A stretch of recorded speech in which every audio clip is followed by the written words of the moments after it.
Hey everybody, this video is going to be about um, mixing paints and not how, well, kind of a how-to, but more so of my view on mixing paints for long term. And what you see here is a model I've shown you already, and the metal part on the helmet and the part of the chest is my own color. It's Mechanicum Black, as I called it, and it's got Vulcan Metal and Chaos Black mixed together. When I made it, I didn't make it scientifically or precisely, I guess would be a better word.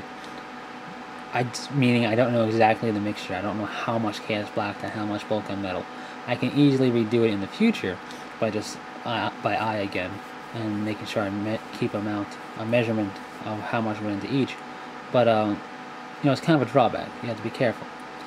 So this is about mixing paints precisely for the long term. Now this isn't for on-the-fly painting. I need you have a flash of inspiration and you take your two paint colors, mix them together, get a cool highlight color or a cool color to add to like accent your model. This is not for that.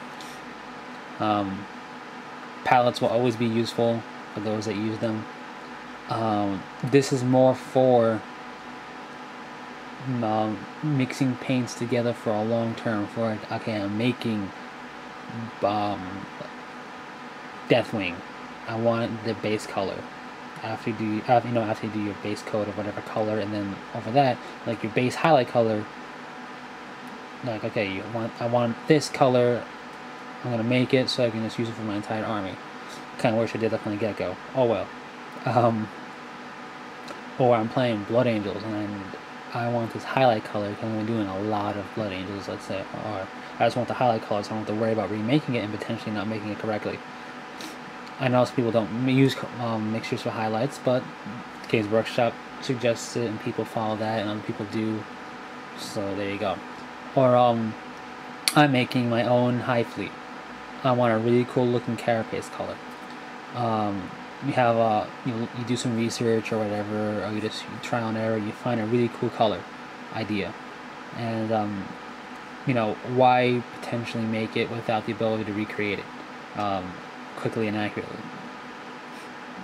So you get your that's what this is about. So what you need is a paint pot, an empty one, either a mixing pot, which I don't suggest buying because it's kind of a waste. I know with the old paint set, I don't know about the new one. They came in some mixing pots. Chances are they still do.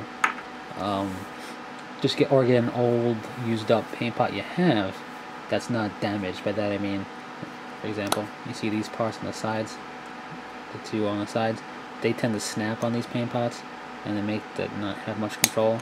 Find one that hasn't done that, and then clean that out thoroughly, and then there you go. You got your paint mix.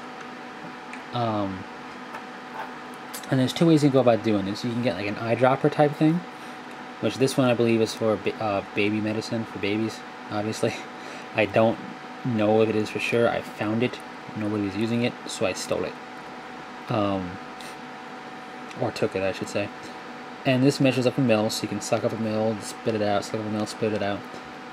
It can take a little bit longer than the syringe method, but one thing this is great for, and this is pretty much all I use it for now. I used to use mixed paints, but now I use it for adding water to paint to thin it down a bit. If on the rare cases I do thin out my paints like that, or for example, if you have an old blood red paint pot or an old paint pot, they tend to get a little clumpy, a little gloopy. It's water based, so chances are some of it's going to evaporate out, and it's just going to make the paint thick. It happens over time, regardless of how well you take care of your paints. With this, however, you can suck up a mil, and do a few drops, take like a paint sprue or an old brush and mix it up thoroughly, see how it feels, consistency, add some more water, throw in something in the paint to help agitate it when you shake it, and there you go, you pretty much revitalize your paint. Although the method that I do suggest using for mixing large amounts of paint in your paint pot would be the syringe method. I haven't used the syringe yet, but I know it works. I suggest they come in a variety of sizes, so you can get them in, like, I'm pretty sure, medical supply areas, I would imagine, or stores. Amazon.com probably has it. They have virtually everything else. You can also probably get it at certain pet stores. I don't know if all pet stores will carry it, but I know, for example, that they use syringes, if not this exact one similar, to hold food for baby birds or for any baby animal, so you can inject the formula and let them eat it that way. So you know exactly how much to feed them, so you don't overfeed them and whatnot. I suggest 5 mils, or if they make a 6 mil, get a 6 mil. Because your paint pot will only hold 12 mils. And this can be applied for non-GW paints. I only use GW paints because I play a GW game and their paint colors are kind of geared towards the armies of the game already, so might as well.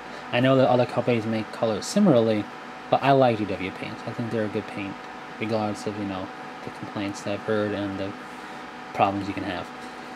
So what you do is you take this, you take a paint pot and you suck up how much paint you want, however it is. Let's say you suck up 4 mils, and then you inject it, and then you clean it out with water after that immediately, so there's no paint residue left.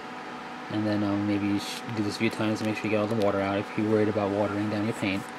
And then you go into the next paint, and let's say you get 4 mils of that paint as well, and you inject it.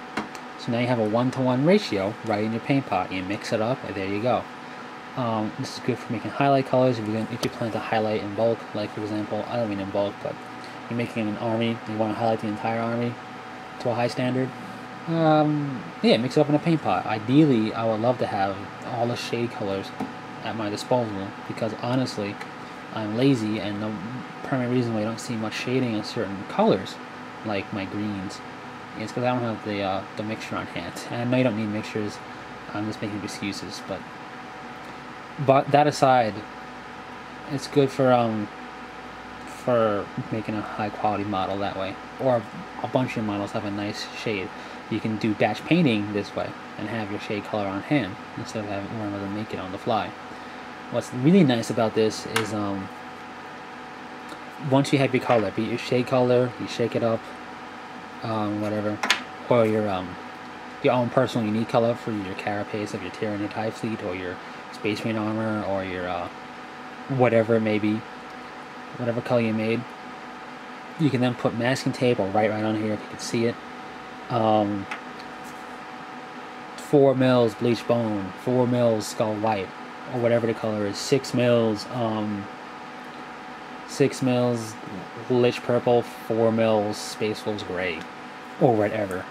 And I don't even know what color that would make, but and now you know this is the color you made, obviously, and now you know the exact formula that made it, so should you run out of it, you can recreate the color almost 100%, if not 100%.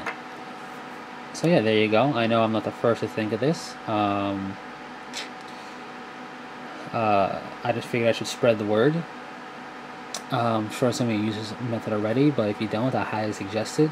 You'll have an infinitely easier time mixing your paints, and you can mix bulk batches of it, so you don't have to worry about mixing it every time you paint. So that's it. Hope you've enjoyed. This turned out to be way longer than I wanted to, but since when do I make short videos these days anymore? So until next time, take it easy.